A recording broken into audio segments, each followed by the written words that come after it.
우리 오늘 말씀의 제목이 너무나 멋진데요. 한번 따라합시다. 사망아, 내가 쏘는 것은 무엇이냐? 여러분, 오늘은 이제 부활주일입니다. 부활주일인데 정말 중요한 것은 부활이 무엇이냐? 그리고 이 부활이 주는 의미가 뭐냐? 부활이 나와 과연 무슨 관계가 있느냐? 이거를 우리가 잘 알아야 됩니다. 이거를 모르면 그냥 부활주일이 자칫 잘못하면 그냥 기념 예배가 될 가능성이 많아요. 그리고 이 부활에 대한 말씀과 그 이유, 이 내용을 정확히 알면 찬송이 달라져요. 그리고 신앙생활의 무게가 달라집니다. 여러분 보세요. 이제 오늘 예배 드리기 전과 예배 드린 후가 여러분 어떻게 달라지는지 보시고, 말씀을 들은 후에 찬양하는 것과 말씀을 듣기 전에 찬양하는 게 어떻게 달라졌는지 한번 비교해 보시고, 말씀을 들은 후에 드리는 예물과 드리기 전의 예물이 어떻게 달라졌는지를 한번 보시면 여러분들의 체급이 달라졌다 하는 걸 아마 알게 되실 거예요. 이 고린도 전서 후서는 이제 고린도 교회에 쓴 편지 아닙니까? 바울이. 그런데 다른 교회처럼 이렇게 안부 편지를 전한 게 아니고, 고린도 교회는 문제가 있어서 보낸 편지예요. 문제가 당시에 굉장히 부유한 교회였고 성도가 많은 교회였는데, 그 교회는 더불어 문제도 많았어요. 당파 싸움이 일어나가지고 교회 안에서 무슨 파다 이런 싸움이 계속해서 일어나고, 또 내가 받은 은사가 크다, 네가 받은 은사가 크다, 막 이런 일이 있고, 또 어떤 사람은 교회에 들어와서 막 교회를 어지럽게 하고 교회를 흔들고 신앙이 정착되지 못하게 하고 이런 일도 있었고, 그 가운데 심각한 문제는 여자들은 좀 조용히 해라, 여자들은 말하지 마라, 막 여자들을 하대하는 그런 문제도 있었고요. 그런데 그 가운데 가장 심각한 문제가 뭐였냐 하면 부활이 없다, 이렇게 이야기하는 거예요. 부활이 없다. 그럼 여러분, 신앙에는 삼박자가 있는데 그건 뭐냐 하면 탄생. 예수님 탄생하지 않았으면 아무것도 없어요. 그죠? 주님이 탄생하셨어야 돼요. 그 다음은요, 주님의 십자가. 두 번째는 주의 십자가예요. 하지만 이것도 뭔가 부족해요. 세 번째 완성이 뭐냐 하면 주님의 부활이에요. 주님의 탄생과 주의 십자가와 주의 부활이 딱 삼각형을 이루어서 견고하게 우리의 신앙이 딱 서는 겁니다.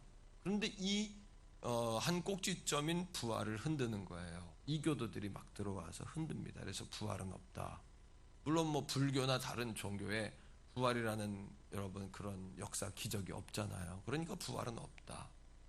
또 막 윤회 사상 비슷한 게 들어와가지고 살아있는 동안 자라면 다시 태어날 때 우리가 사람으로 태어날 가능성이 많다. 왕자로 공주로 태어난다. 좋은 집에 시집간다. 막 이런 이론이 있고, 잘못하면 우리가 벌레로 태어난다, 짐승으로 태어난다, 이런 윤회 사상들이 막 들어와가지고 뒤죽박죽 짬뽕이 됐죠.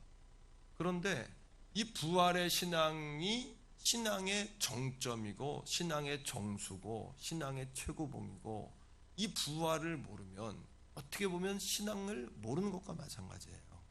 너무도 중요하지 않습니까? 그러니까 바울이 고린도 교회에 와가지고 편지를 쓰면서 디모데에게 이 편지를 보내면서 부활이 없다면 이런 거다. 자, 성경을 통해 봅니다. 부활이 왜 중요하냐? 15장 14절. 부활이 없다면 이런 거다, 이렇게 하는 거예요. 오늘 부활에 대해서 정확하게 손에 잡게 되기를 축복합니다. 이런 부활에 대해 정확하게 아셔야 돼요. 14절 시작. 그리스도께서 만일 다시 살아나지 못하셨으면 우리가 전파하는 것도 헛것이고 너희 믿음도 헛것이다. 그죠? 우리가 전하는 것도 믿음도 헛거예요. 우리 찬양도 우리 예배도 다 가식인 거예요. 가식. 이 부활을 모르면 중량이 아주 떨어져요. 라이트급이에요. 완전히 그것도 아주 가벼운 신앙이 돼요. 근데 부활을 알아야 우리 신앙이 중량감이 있어지는 거예요. 무게감이 흔들리지 않는 거예요. 자, 15절입니다. 계속해서 15절 시작. 또 우리가 하나님의 거짓 증인으로 발견되리니. 됐습니다. 다 거짓말하는 거예요. 거짓말이라는 거예요. 주님이 부활하지 않았으면 그 중에 저는 가장 큰 거짓말이고, 내가 거짓말장애 중에 개수예요. 개수, 앞잡이. 그 다음에 17절입니다. 시작.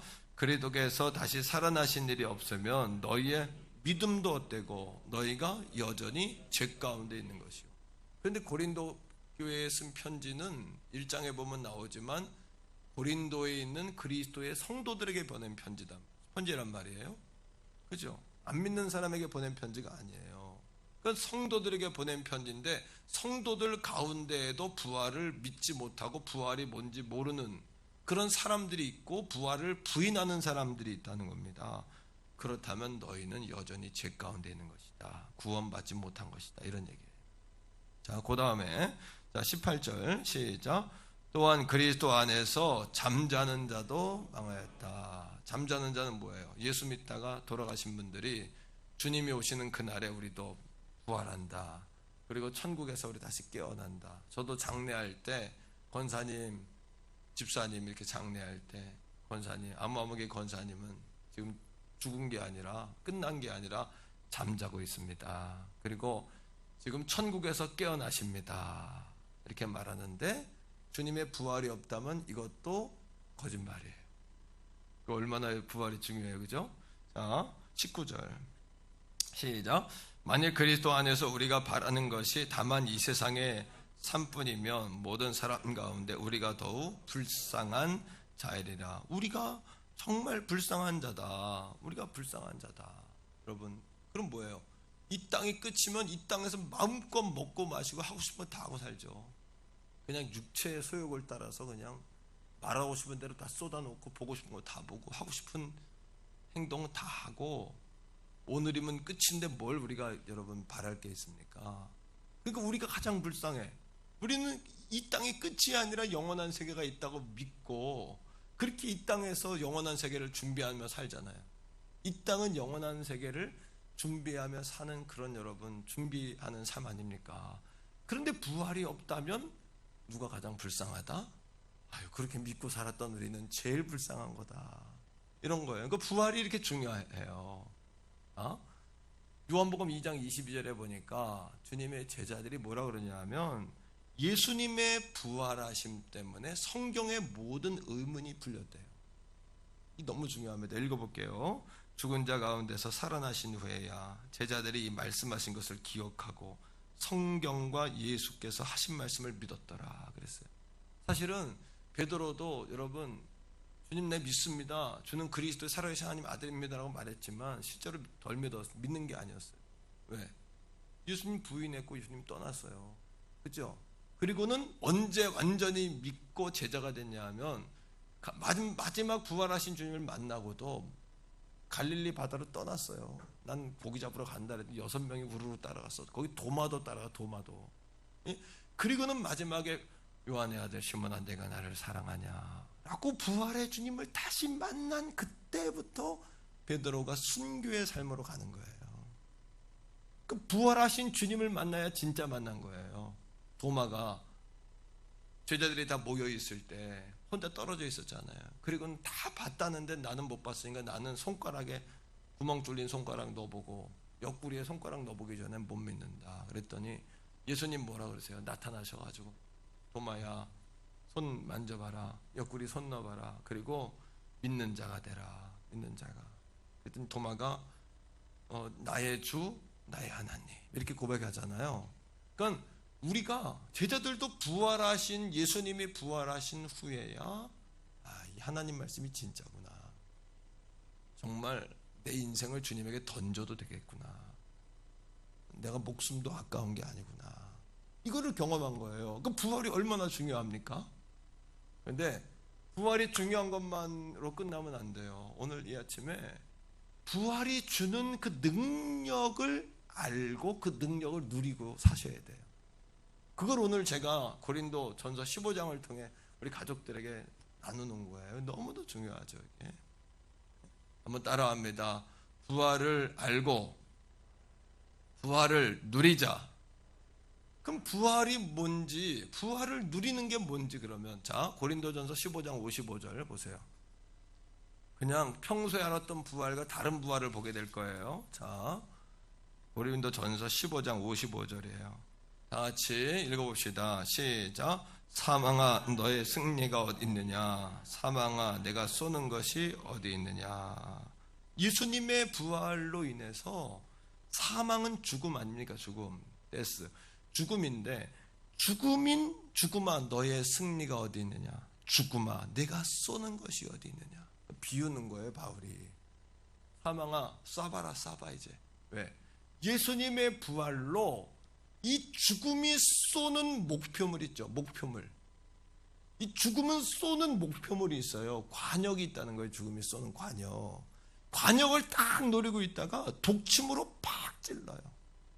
그러면 그 사람이 죽어요. 영적으로 죽고 결국 그 사람을 지옥불로 끌고 가요. 이게 사망의 권세거든요. 근데 예수님의 부활하심을 통해서 우리에게 있었던 그 사망과 죽음이 있었던 관역물이 없어진 거예요. 그러니까 바울이 사망아 쏴봐라. 네가 노리는 게 어딨냐? 쏴봐라. 그 사망이 쏴봤자 우리를 맞출 수가 없어요. 우리 안엔 그 표적물이 사라졌어요. 우리 안에 관역이 사라졌어요. 이게 부활의 능력이에요. 자, 그럼 뭐가 사라졌냐? 그 표적이 뭐냐? 사망이 쏘는, 죽음이 쏘고자 하는 표적이 뭐냐? 첫 번째는 따라합니다. 예수 부활로 제가 힘을 못 쓰게 됐다. 왜 그럴까요? 자, 56절인데 자, 말씀을 통해 봅시다. 56절 시작. 사망이 쏘는 것은 죄요. 사망은 뭘 쏴요? 죽음은 뭐를 쏴요? 우리 안에는 뭐를 쏘냐면 죄를 쏴요. 죄를 쏴서 우리를 죽게 하고 우리를 지옥불로 끌고 가요. 이게 죽음의 권세거든요. 근데 죄를 쏘는데 죄의 권능은 율법이라 그랬어요. 죄는 뭐로부터 나오냐 하면 뭐로부터 나오는 거예요? 율법. 율법이 없다면 우리가 죄인지 아닌지 알아요, 몰라요? 하나님이 만들어 놓으신 율법, 갈라디아서를 통해 우리가 계속해서 배웠잖아요, 그죠? 율법 때문에, 율법으로 인하여 우리가 정죄를 받아요. 근데 율법은 정죄는 하지만 우리가 죄가 있는 건 보여주지만 우리를 죄에서 구원하지는 못해요. 맞죠? 이게 율법이죠? 근데 율법 때문에 죄가 정해져요, 우리에게. 우리에게 죄가 정해지면 죽음이 침을 노리고 있다가 우리 안에 뭐를 쏴요? 죄를 쏘는 거예요, 우리 안에 죄가.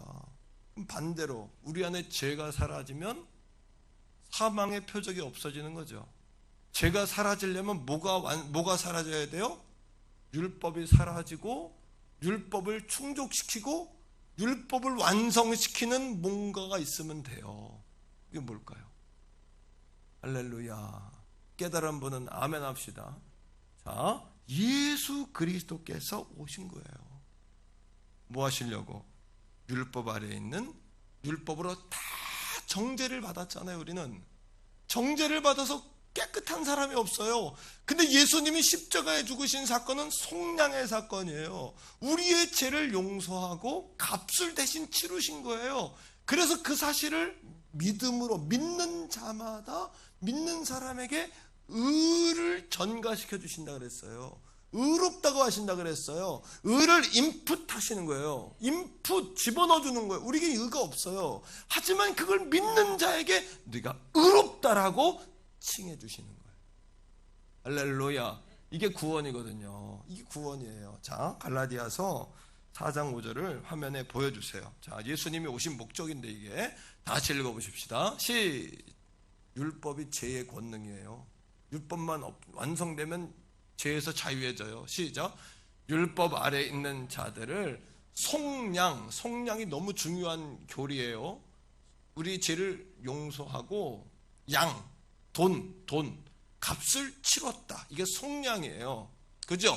율법 아래에 있는 자들을 속량하고, 그 다음 시작. 우리로 아들의 명분을 얻게 하려 하심이라. 할렐루야.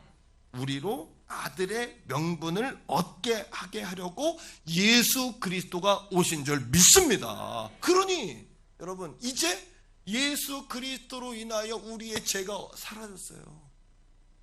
우리는 우리의 세 가지, 신앙생활의 세 가지예요. 첫째는 신분의 변화예요. 거듭남. 속량의 은혜를 덧입으면 거듭나요. 근데 신앙은 거기서 끝이 아니에요. 그 다음에 날마다 십자가에서 나는 중노를 하면서 치열하게 날마다 영적인 싸움으로 싸우며 이겨나가셔야 돼요. 그 다음 세 번째는 뭐냐 하면 신분이 안에 우리 지위가 바뀌어요. 하나님 나라에서 영원토록 우리가 왕노릇하게 되는 거예요. 하나님의 자녀로 이 땅에 살게 되는 거예요. 신분이 바뀌었죠? 승리하며 살죠? 지위가 바뀐 인생이 신앙생활이거든요. 예? 그러니까 여러분, 우리 안에 우리는 죄를 목욕을 한 사람들이기 때문에 죄는 짓지 않고 죄는 손만 씻으면 되는 거예요. 우리를 죽이는 죄는 다 용서받았어요. 그러니까 우리는 죄는 져야 하지만 그 죄는 씻으면 되는 거예요. 하지만 사망이 늘 쏘려고 했던 그 표적이 있어요, 없어요? 우리 안에 있는 거예요, 없는 거예요? 대답을 해주시면 말씀을 전하는데 도움이 되겠습니다. 한 번 더. 우리 안에 사망이 쏘려고 하는 표적이 있는 거예요, 없는 거예요? 없어졌잖아요. 그러니까 죄가 맥을 못 추는 거예요. 힘을 못 쓰는 거예요. 사망이 쏘려고 하는 죄가 사라졌으니까 표적이 사라진 거예요, 우리 안에서. 할렐루야.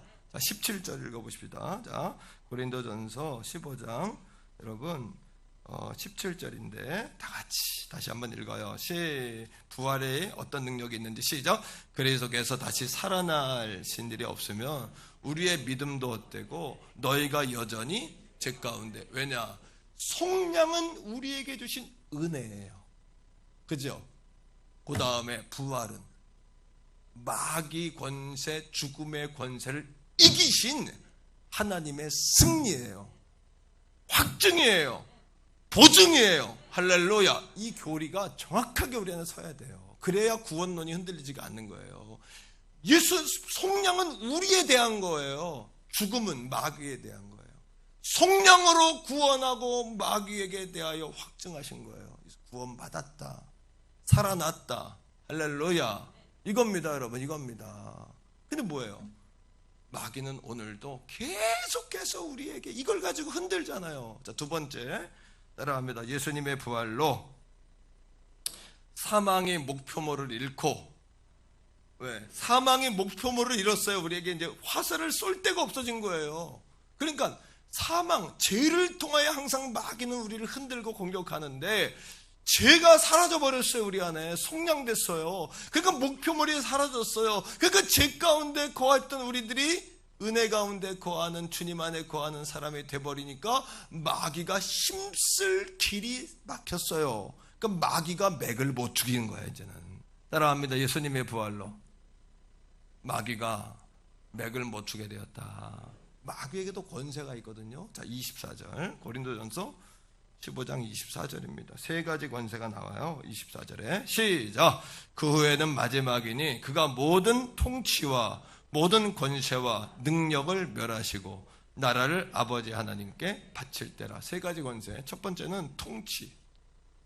마귀는 흑암의 통치를 해서 흑암의 통치를 통하여 모든 사람들을 타락하게 하고 어둠의 자식들로 우리를 만들어요. 하나님께 멀어지게 하고, 야, 영원한 세상이 어디서 끝이야. 노세 젊어서 노세 안 해놓으면 못 노나니 시커 놀아라. 이 밤에 죽을 때까지 먹어라. 야, 젊음이 또 있냐? 먹어라, 먹어, 마셔라, 마셔. 에? 후회한다, 후회해. 나중에 그렇게 만드는 거예요. 흑암의 통치로 우리를 이끌고 타락하게 해요. 두 번째 마귀 권세는 뭐냐 하면 모든 권세, 공중 권세를 잡아요. 그래서 에베소 6장에 있는 대로 공중 권세를 잡아가지고 정사와 권세, 권력과 세력, 그래서 하나님을 반대하는 나라, 그런 정부, 그런 지도자, 그러한 법, 그러한 질서, 그러한 이론, 그러한 여러분 견고한 진을 이 시대에 깔아요. 특히 젊은이들 가운데 그런 견고한 진을 깔아요. 계속해서 견고한 진을 깔고, 그리고 뭐예요? 정권을 통해서, 세력을 통해서, 권세를 통해서 하나님을 반대하게 하고, 하나님을 반대하는 것이 인간 존중이라고 이야기하고 인간 평등이라고 이야기하고, 그것이 정말 그렇게 하는 것이 유식한 거고 하나님을 믿는 건 무식한 것처럼 그렇게 만드는 거예요. 이게 권력의 역할인데 마귀가 권세, 권력과 세력을 잡아가지고 그렇게 역사하는 거예요. 여러분, 우리 그리스도인들이 뱀처럼 지혜롭고 비둘기처럼 순결하기를 축복합니다. 그래서 우리 특히 다른 교회는 다른 교회에서 알아서 하겠지만 우리 태교원 성결교회는 정말 우리 교회 안에 성경의 말씀에 딱 든든히 서고 세상의 가치관을 탁월하게 점령해서 그런 정치인이 나오고 지도자가 나오고 할렐루야. 한 가지, 유럽의 교회가 무너진 이유는 딴 게 아니라 플레임 전쟁의 증거예요. 잘 들으세요. 플레임 전쟁은 뭐냐? 여러분, 이런 겁니다. 동성애 나쁜 거야. 나쁜 거잖아요. 하지 말아야 되잖아요. 하나님을 떠나게 동성애 안 되잖아요. 그런데 이거를 프레임으로 엮어요. 어떻게? 있는 자와 없는 자. 그래서 소수자와 다수자. 그러면서 소수자도 우리가 존중해야 될 대상이다.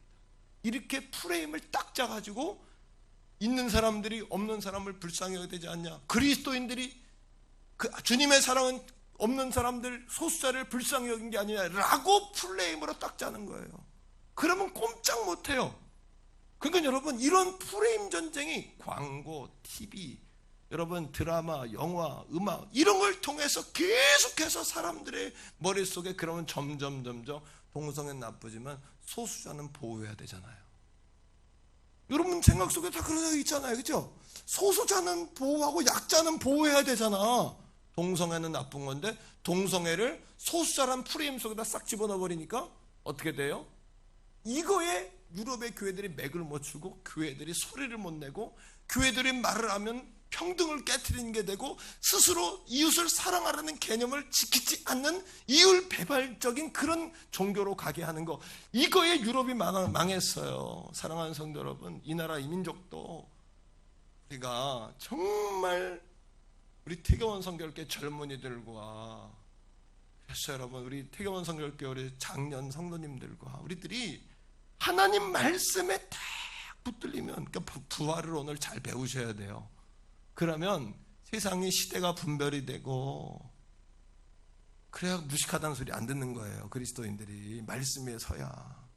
말씀은, 믿음은 여러분 무식한 게 아니에요. 그래야 말씀에 딱 설 수 있기를 축복합니다.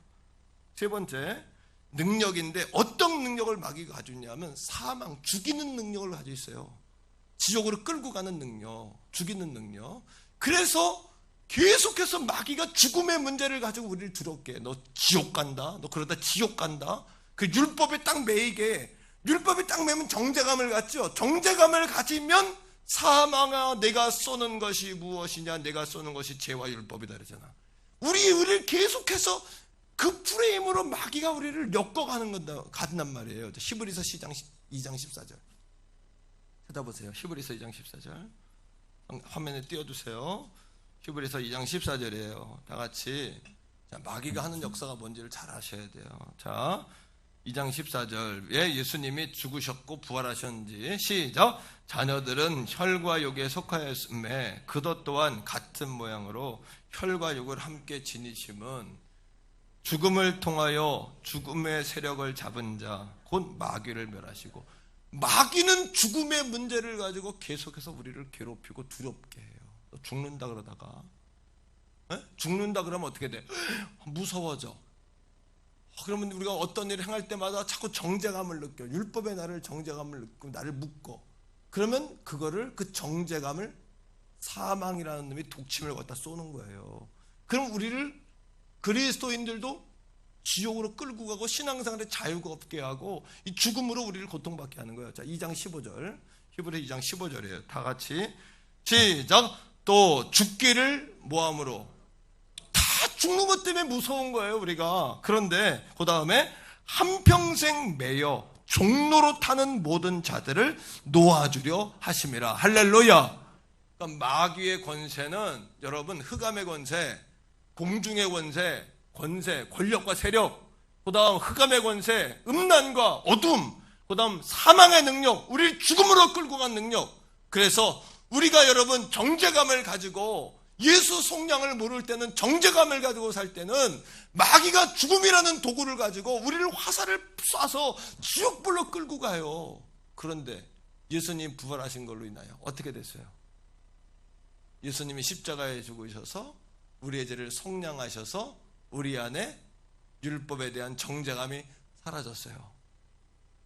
마귀의 표적이 사라졌어요. 사망에 쏘는 표적이 사라졌어요. 마귀가 죽음을 가지고 장난을 쳤는데 예수님이 십자가에 죽으셔서 우리의 죄를 사하셨을 뿐만 아니라 죽음의 문제를, 왜 주님이 하나님이시니까 살아나신 게 아니고요, 왜 꼭 살아나셔야만 했냐 하면 죄사함 이후에 있는 이 죽음의 문제를, 사망의 권세, 마귀의 사망의 권세를 내가 깨뜨리고 살아났다, 이거를 보여주시기 위해 살아나신 거예요. 아시겠어요? 그러니까 우린 더 이상 죽음에 의한 두려움에 매여 살지 않아도 되는 줄로 믿습니다. 할렐루야. 그러니까 죄가 사라지니까 마귀의 통로가 끊어졌어요. 그죠? 그 다음 세 번째, 부활로 인하여 죽음의 권세에, 죽음에 대하여 자유함을 주시는 거예요. 죽음의 권세를 멸망시키는 거예요. 자, 15장 20절입니다.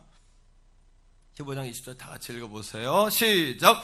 그러나 이제 그리스도께서 죽은 자 가운데서 다시 살아나사 잠자는 자들의 첫 열매가 되셨도다. 그동안 죽은 자, 우리가 죽었는데 잠든 자, 잠들어 있는 거예요. 잠든 자들의 첫 열매가 되셔서, 그렇구나, 누구든지 예수와 하나 되고 예수님을 따르고 예수님을 사랑하고 예수님의 주인 된 사람은 예수님이 첫 열매가 되신 것처럼 우리도 뒤따라서 부활하는구나, 이걸 보여주신 거예요. 21절 다 같이. 자, 21절입니다. 15장 21절 시작. 사망이 한 사람으로, 자, 아담 한 사람 때문에 모든 사람이 죄인이 됐어요. 그죠? 반대로 마지막 아담이신 예수 그리스도를 통하여 뭐가 들어왔어요? 모든 사람이 뭐를 얻어요? 삶을. 15장 21절이에요. 고린도전서 15장 21절. 자, 다시 한번 화면 다시 조정해 주시고, 다시 한번 읽읍시다. 15장 21절 시작. 사망이 한 사람으로 말미암으니 죽은 자의 부활도 한 사람으로 말미암느니라. 예수 그리스도가 부활하셔서 우리에게 말씀하시는 것은, 야, 나 부활했어, 나 하나님이야, 난 죽음에 무섭지 않아, 이게 아니라 죄 가운데 구원받은 우리들도 마찬가지로 부활의 능력을 갖게 된다는 거예요. 더 이상 마귀가 가지고 있는 죽음의 두려움과 죽음의 폭력으로부터 여러분 더 이상 붙들리지 않기를 축복합니다. 더 이상 여러분 죽음의 공포와 율법의 공포로부터 자유하기를 주의 이름으로 축원합니다. 그러니까 바울이 그리스도 안에 죽는 자들에 대한 죽음의 정의를 내렸어요. 바울이 5가지로. 첫 번째, 여러분 18절이에요. 죽음이란 뭐냐 그러면, 우리 그리스도인들에게 이제부터 죽음이란 뭐냐, 과거의 죽음과 지금의 죽음은 달라요. 18절 읽어요. 시작. 또한 그리스도 안에서 잠자는 자도 망하였으리라. 잠자는 자, 그러니까 그리스도인의 죽음은, 예수 안 믿는 사람들의 죽음은 영원한 형벌 지옥불이에요. 끝이에요. 그럼 말할 것도 없고, 우리의 죽음은 뭐냐 하면 잠자는 거예요. 그래서 죽는 거는 끝난 게 아니라 잠들었다가 천국에서 깨어나는 거예요. 할렐루야. 20절 다시. 그러나 이제 그리스도께서 뭐 가운데? 죽은 자 가운데서 다시 살아나사. 첫 번째, 죽음은 잠자는 거다. 두 번째입니다. 자, 36절. 바울이 말하는 죽음이에요. 36절. 자, 시작. 어리석은 자여, 내가 씨 뿌리는 자가 죽지 않으면 살아나지. 뿌리는 씨가 죽어야 살아나요. 그러니까 죽음은 뭐냐? 따라합니다. 다시 살기 위한 것이다.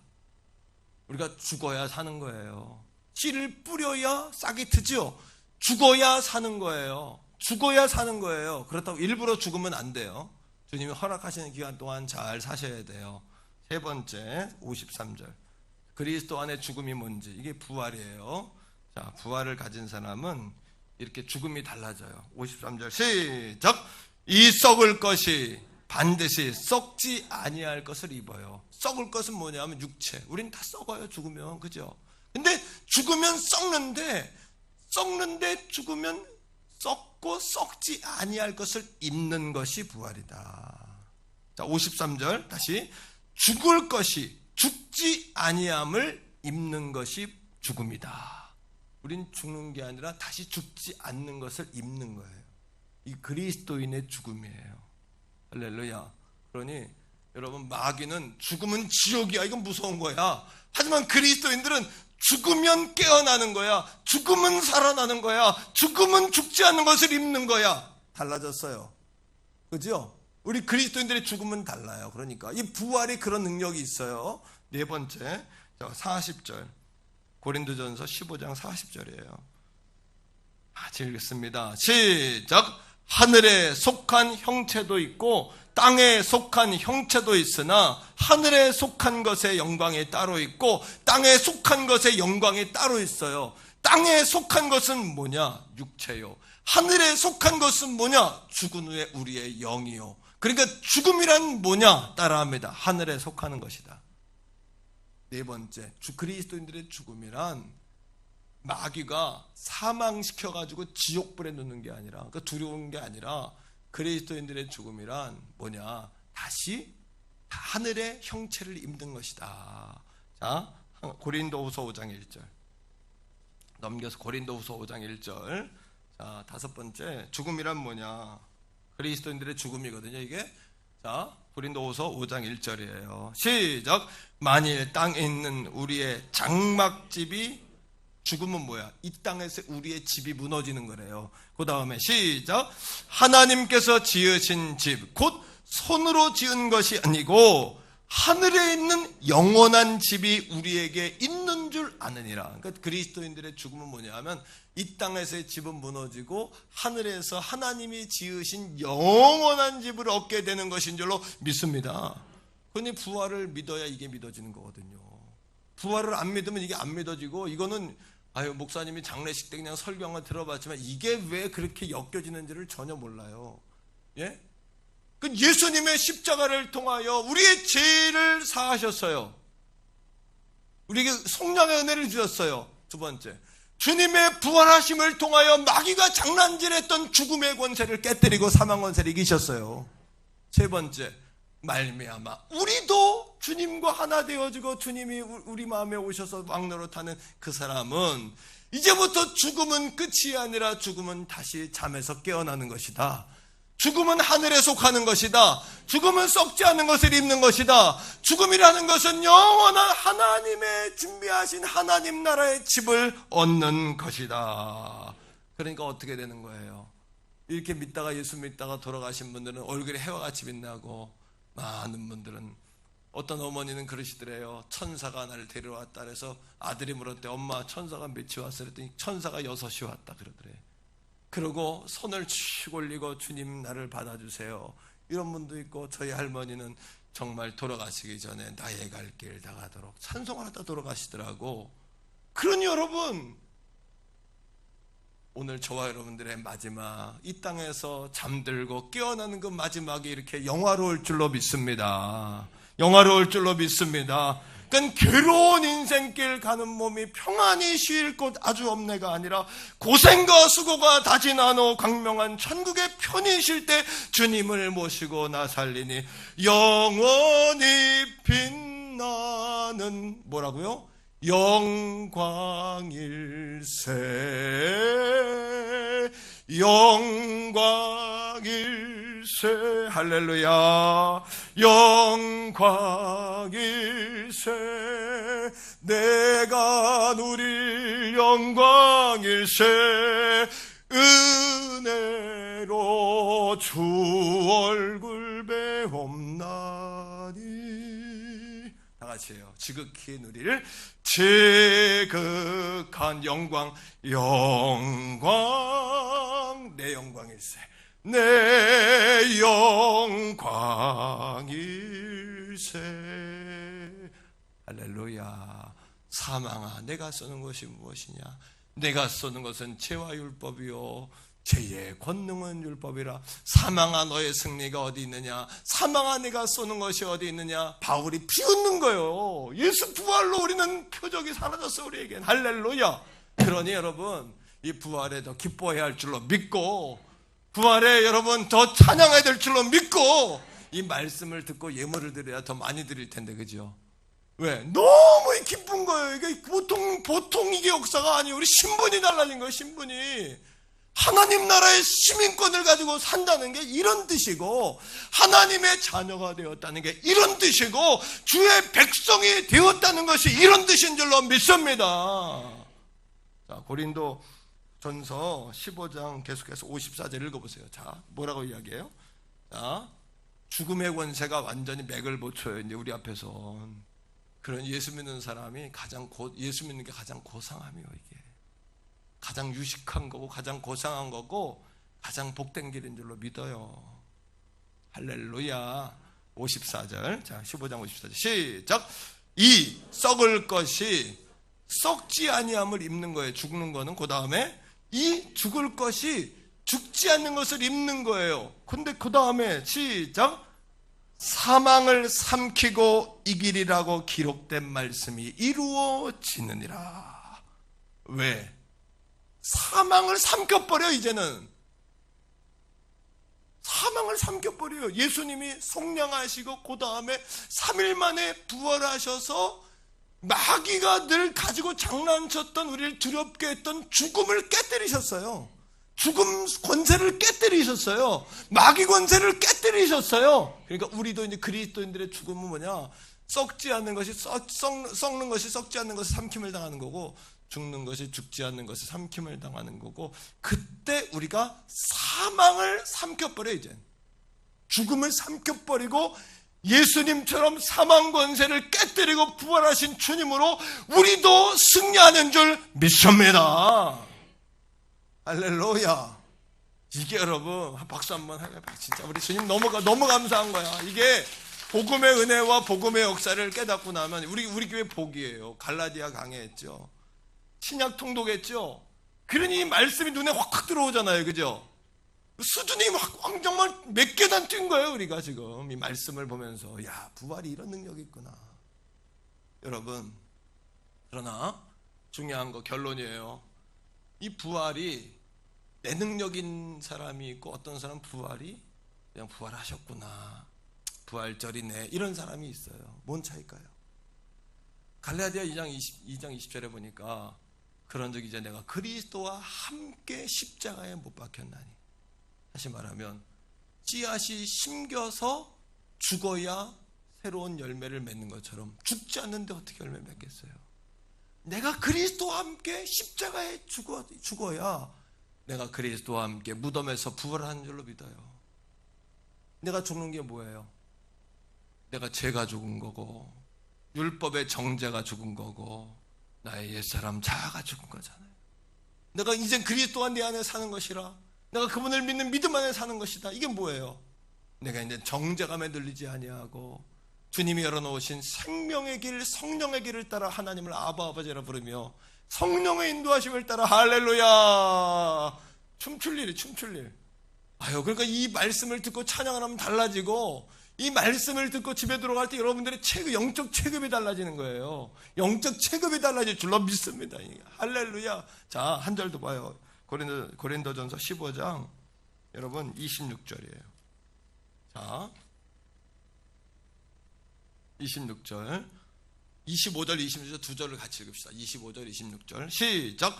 그가 모든 원수를 그 발 아래 둘 때까지 반드시, 우리 주님이 원수를 발 아래 놔서 완전히 끝낼 때까지, 무적행성에 완전히 천년왕국 전에 무적행성에 완전히 집어넣고 딱 잠글 때까지 우리 주님 왕노릇 하시겠대요.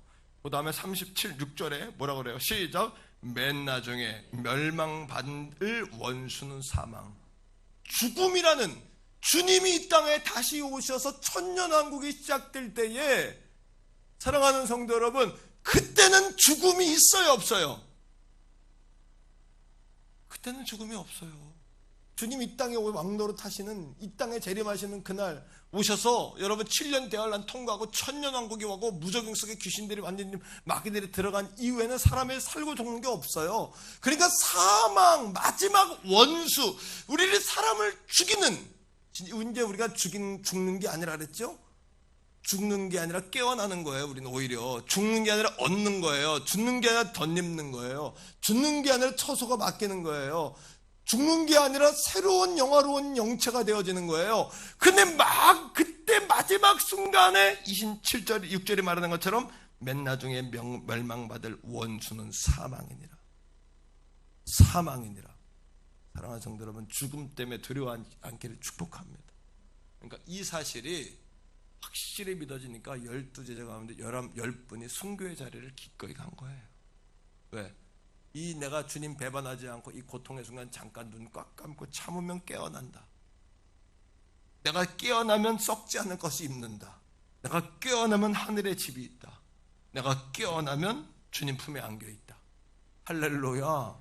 그러니 여러분, 예수 믿는 게 죄송하지만 취미생활일 수가 없고, 예수 믿는 게 교양이 아니에요. 예수 믿는 거는 우리의 목숨이요 생명이에요. 예수 믿는 거는 여러분, 이거는 나라에 대한 맹세 정도가 아니에요. 신념 정도가 아니에요. 내가 어디를 전향하고 거기서 탈퇴하고 내가 이 정도의, 여러분, 그게 아니에요. 이거는 이 죽음의 단계까지 우리가 눈으로 보고 살게 되면 이건 우리 그리스도인들의 인생의 관점이 달라지는 거예요. 이건요. 아멘입니까?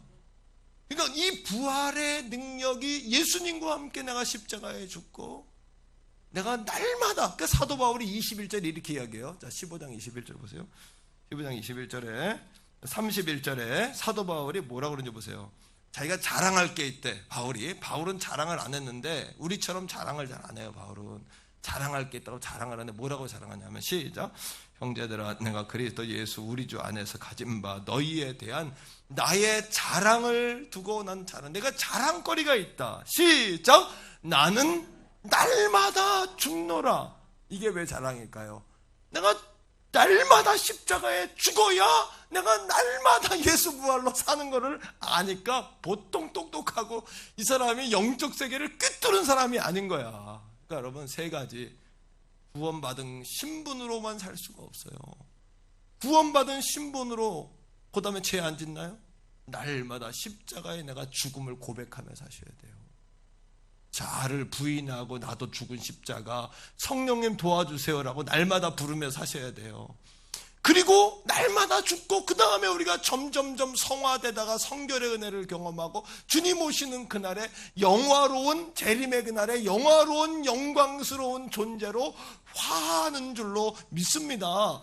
이게 오늘을 살지만 저 먼 미래를 보고 사는 우리 그리스도인들의 실체예요. 실체. 이게 아이고 그렇구나. 이 부활주일이 그동안 수십 년 부활주일 지내봤지만 부활이 이게 보통의 부활이 아니네 이게.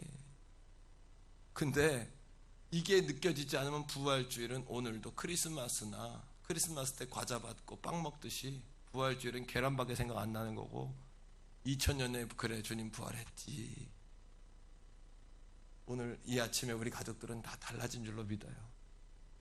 왜? 내가 달라졌거든요. 이 말씀을 준비하면서 난 내가 달라져. 내가 깨닫고 내가 배워. 나는 내가 배우는 거예요.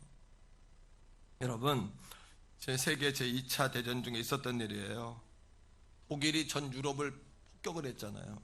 런던의 한복판의 어떤 마을에 폭탄이 떨어졌는데 그 집들이 막 탈 거 아닙니까? 그 집에서 아빠와 어린 그 딸이, 소녀가 막 뛰쳐나온 거야. 왜? 건물이 폭탄 맞아가지고 불타고 막 다 무너지게 생겼으니까. 동네가 안개로 자욱하고 여러분 막 불타고 피할 데가 없으니까 동네 한가운데 폭탄 맞아서 웅덩이가 기계 파였는데 아빠가 먼저 확 뛰어드는 거야. 숨어야 되니까. 폭격이 막 시작됐으니까. 근데 아빠가 팍 뛰어들고 보니까 딸이 아빠가 안 보이는 거예요. 앞에가 뿌옇고 연기로 가득하니까 앞에 웅덩이만 희미하게 보이는 거야. 아빠 어디 계세요? 막 부르는데 그 아빠가 웅덩이 안에서 이렇게 보니까 연기 때문에 잘 보이지 않는데 딸이 희미하게 보이는 거예요. 그 딸을 향해 외치는 거예요. 얘야, 아빠가 여기 있다. 걱정하지 마. 여기 있어. 뛰어. 얼마나 다급했겠습니까? 어린 소녀와 아빠. 근데 그 아이가 이야기합니다. 아빠 아무것도 안 보여. 어디 있어? 아빠 아무것도 안 보여. 그때 아빠는 희미하게 그 딸이 보이는 거예요. 그 딸에게 말하는 거예요. 얘야, 뛰어. 아빠가 밑에 있어. 붙들게 뛰어. 그때 그 소녀가 웅덩이 속으로 점프하는 거예요. 여러분, 아빠의 모습이 보여서 뛰었을까요? 아빠의 모습이 보여서 뛴 게 아니고 아빠의 뭐를 들은 거예요? 아빠의 말을 들은 거예요. 아빠의 말을 듣고 나니까, 그래, 보이진 않지만 여기 내 아빠가 있어. 내 아빠야. 나를 사랑하는 아빠야. 보이진 않지만 나는 아빠를 믿어. 아빠의 사랑을 믿어. 내가 뛰기만 하면 아버지가 손을 벌리고 나를 안아줄 거야 라고 믿고 그 어린 소녀가 뛴 거예요. 사랑하는 성도 여러분, 예수님이 십자가에 죽으셨어요. 아무것도 보이지 않잖아요. 많은 사람 주님을 떠났지만 끝까지 주님을 믿고 기다린 사람들이 있어요. 오늘 15장에 보니까 예수님이 성경대로 십자가에서 죽으시고 성경에서 말씀하신 대로 부활하사 게바에게 보이시고 500의 형제와 예수님 형제 야고보와 마지막에 만삭되지 못한 나와 같은 사울에게도 보였다 그래요. 사랑하는 성도 여러분, 오늘 이 아침에도 마찬가지예요. 우리 눈앞에 부활의 주님이 보이지 않지만 그 주님의 말씀을 믿고 주님께로 뛰는 거예요. 이 아침에도 우리 인생이 희미하고 우리 인생이 보이지 않지만 이 아침에 아파하고 뛰는 거예요. 주님께로 뛰어드는 거예요. 그럴 때 우리 주님이 넓은 팔로, 영원하신 팔로 우리를 기다리고 계시는 줄 믿습니다. 그래서 누구나 오늘 이 시간부터 이 시간 이후의 삶은 내가 덤으로 얻은 삶이구나. 왜? 그동안 부활을 모르고 살았는데 부활을 알게 되었으니까 이 시간 이후에는 사명이다라고 알고 사셔야 돼요. 베드로가 주님 부활하신 것을 만났어요. 부활하신 후에 찾아왔잖아요. 주님이 제자들에게 찾아왔잖아요. 근데 베드로가 주님이 왔다 갔는데 기쁨이 없어요, 마음에. 그리고는 친구들에게 뭐라 그러냐면, 야, 나 갈릴리로 고기나 잡으러 갈래. 나도 가자. 도마도 따라갔고, 여러분, 여러 형제들이 따라갔어요. 6명이나 따라갔대요. 그런데 예수님께서 그 베드로를 또 찾아가세요. 찾아가셔서 베드로에게 물으시는 거예요. 시몬의 아들, 요한의 아들 시몬아, 내가 나를 사랑하느냐? 저는 이 말씀을 읽고 묵상할 때마다 눈물이 나요. 왜요, 주님? 왜 찾아오세요? 왜 자꾸 찾아오시냔 말이에요. 왜? 내 마음을 찾아온 것 같아서, 내게 와서 또 물으시는 것 같아서 전 눈물이 나는 거예요. 왜요? 왜 자꾸 날 찾아와요, 주님? 근데 베드로가 주님에게 이야기해요. 내가 주님을 사랑하는 줄 주님이 아시잖아요. 그게 뭐예요? 주님이 부활하신 후에 찾아왔는데 그 주님을 배반하고 주님에게 등 돌렸던 내가 너무 미워서 마음을 잡을 수가 없어서 내가 주님 다시 고향으로 돌아왔어요. 내가 너무 미워요. 내가 너무 싫어서 내가 왔어요. 주님 말씀하시는 거예요. 자식이 호적에서 팠다고 생각하고 떠났지만 부모는 한 번 자식이 영원한 자식이지 그 자식이 떠났다고 그거 잃어버리니? 예수님이 베드로에게 아들아 내 양을 먹여라. 일을 또 맡겨주시는 거예요. 실패한 베드로에게 일을 또 맡기세요. 내 양을 먹여라. 내 양을 쳐라. 그리고 마지막에 주님 하신 말씀, 저는 이 말씀을 읽다가 마지막에 딱 무너졌어요. 제가 요한복음 21장에 이렇게 이야기해요. 내 양을 먹여라. 내 양을 쳐라. 그리고 나를 따르라 그러세요. 다시 나를 따르라. 여러분, 우리가 주님을 때로는 싫어서가 아니라 내가 너무 미워서 주님 떠날 때 있잖아요. 내가 너무 싫어. 내가 왜 이럴까? 이런 내가 주님 믿을 자격이 있나? 이럴 때가 많잖아요. 그죠? 그런 여러분에게 주님, 부활하신 주님이 이 아침 또 찾아와서 물으시는 거예요. 네가 나를 사랑하니? 말 못한 여러분들에게 주님 거꾸로 이렇게 말씀하신 거잖아요. 그래도 난 널 놓을 수가 없어. 내가 너를 사랑해. 넌 내 자식이잖아. 내가 네 아비다. 내가 널 어떻게 있니? 양을 먹여라. 또 나가서 일해라.